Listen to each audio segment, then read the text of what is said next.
This is my old fret sanding block, which is fine, but it's perfectly flat, and it's only actually useful if I maintain the radius I'm trying to by hand. So I've got a new scrap of wood, which I'm going to try something with. This is maple as well, not pine, so it's a nicer material to work with. And I had this rig, which I was starting to make a radius block jig. But the idea that I had was not a good idea. What I want to do is move a cutting piece in an arc, and this is 9.5 inches between the blade and this pivot, but what it will do is create a bunch of little pieces that have an arc, a 9.5 inch radius arc on the side, which I then have to glue back together, and that's a dumb idea. So I want this cutting surface to move in an arc, and there's a way of doing that, but it means making a much larger jig. So what I'm going to do is make sort of a mast. Let's use this as a visual guide, and then a second mast which is going to attach to it and swing back and forth, and at the bottom will be a cutting surface of some sort. So if I use this tool, then I have a router bit which will be swinging in an arc, which sounds treacherous and dangerous, and it is, but it will make a machine perfect surface, and I just have to push the wood sideways through the arc that tool is traveling in. What I'd like to do is integrate this skill saw, any old circular saw basically, but this is just one I happen to have handy. But this thing's really heavy. This router is mostly made of plastic and aluminum, so it's much lighter and probably an easier thing to work with. The skill saw blade, if I wanted a 7.25 inch radius, well, I already have a 7.25 inch radius, and that's the saw blade itself, but I want 9.5. And I don't think they make them, but I want a 9.5 inch circular saw blade if it existed, or I need to move the blade in an arc. And there's two ways of doing that. One would be that this swung like that, or swung like that, which is probably a better idea. Or integrate the two and have this slightly at a diagonal angle, swinging in a radius.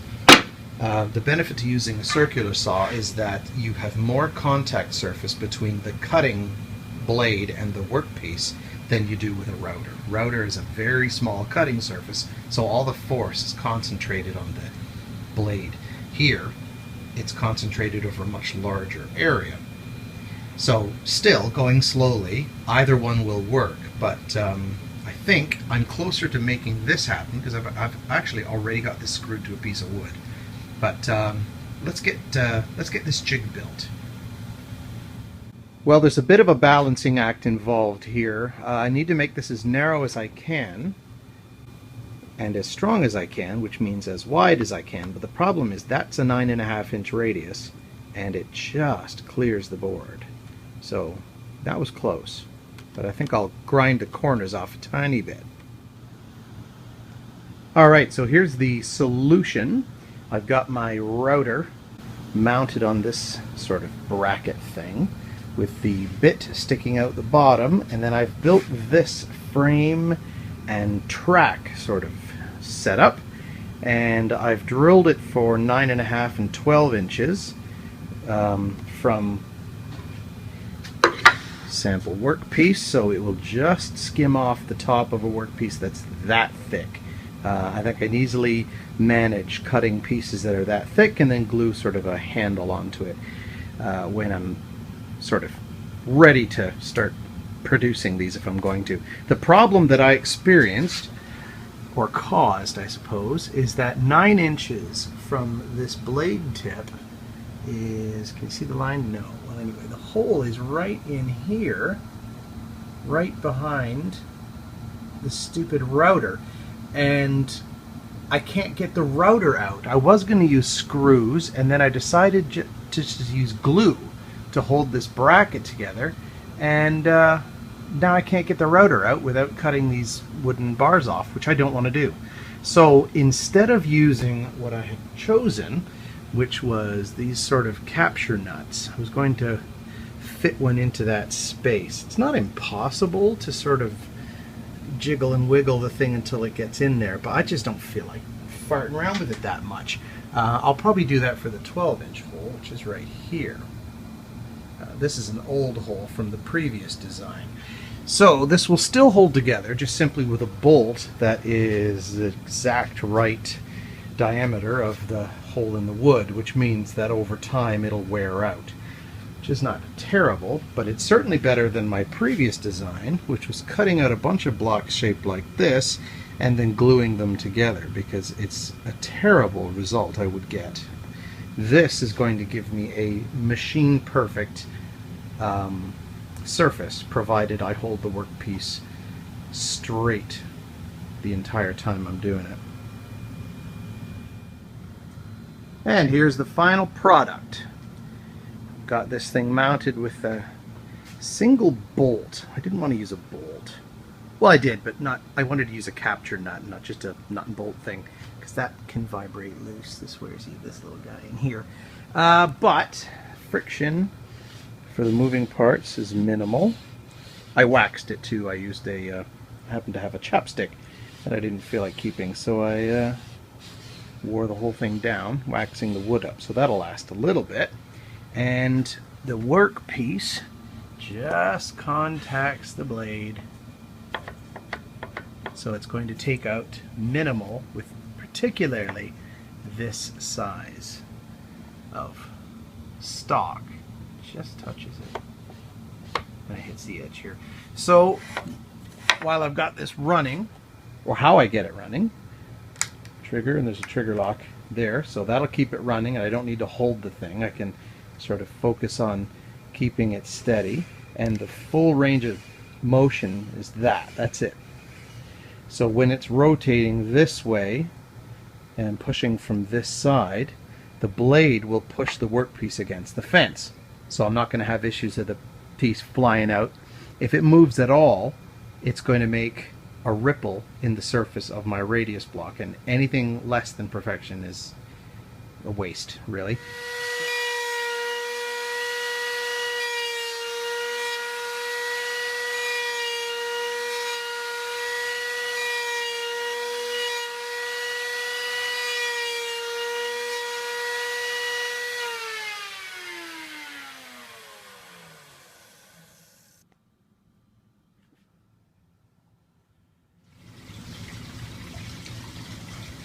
Alright, so as you can see, the workpiece is seeing a bit of variance of depth, and that was caused by the nut that secures this thing slipping. Where is it? Oh, there it is.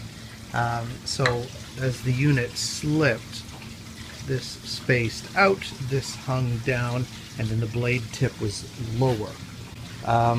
So I'll need to find a solution for the thing slipping like that, but the last few passes, that is as smooth as glass right there, and you can see the radius that I'm working on. So as a proof of concept, this is certainly a working idea. The alternative I could do is to put this thing in a fixed position, push the wood through, then move it slightly and push the wood through again, and in fixing it I would probably just wind up clamping this thing up at the top here, which would solve the problem of the bit not remaining in a stable spot. Alright, so if we are moving to my favorite router, which is actually smaller anyway, then this handle's gotta go. There it goes. Wiggle it just a little bit. Booyah. Now this thing has a much slimmer profile, and it's reliable in terms of maintaining plunge depth, and this the way it holds the bit, it uses a metal collar that goes on the bit.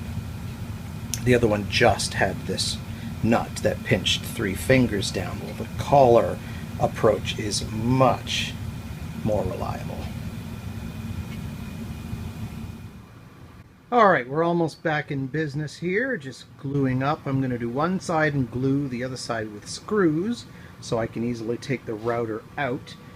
This is my good router, quote unquote. It is certainly reliable and doesn't drift.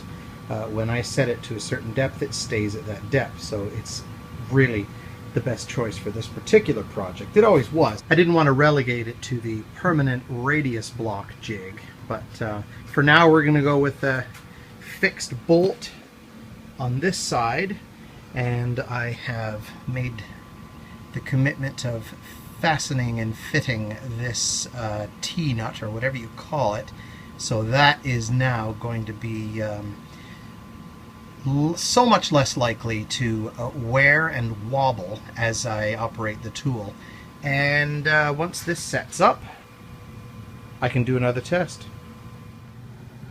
Well, it's moments like this that I don't know why I didn't use my good router in the first place. This is my good router, but you'll notice this upper part of the frame here is huge now, and that's because the frame would collide with that little turn key, and when this is at its widest, this thing would almost have no width at all. So obviously putting a cutaway in the arm was not possible. So now I have a tool that I can easily remove.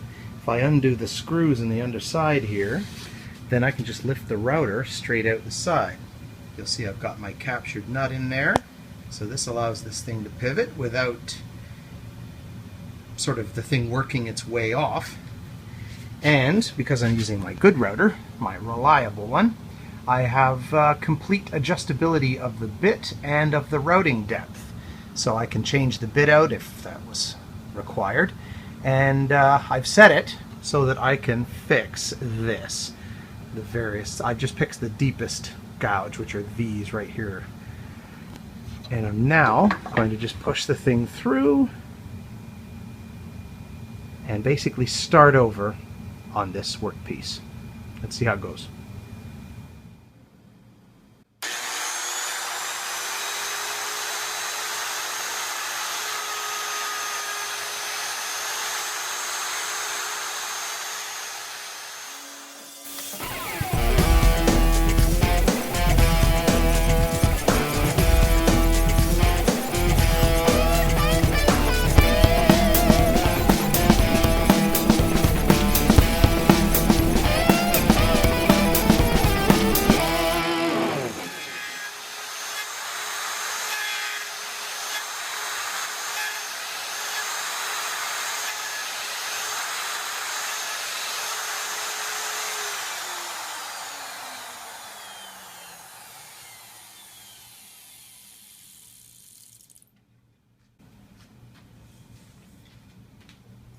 That is beautiful. Oh my goodness. Look at that. Oh yeah.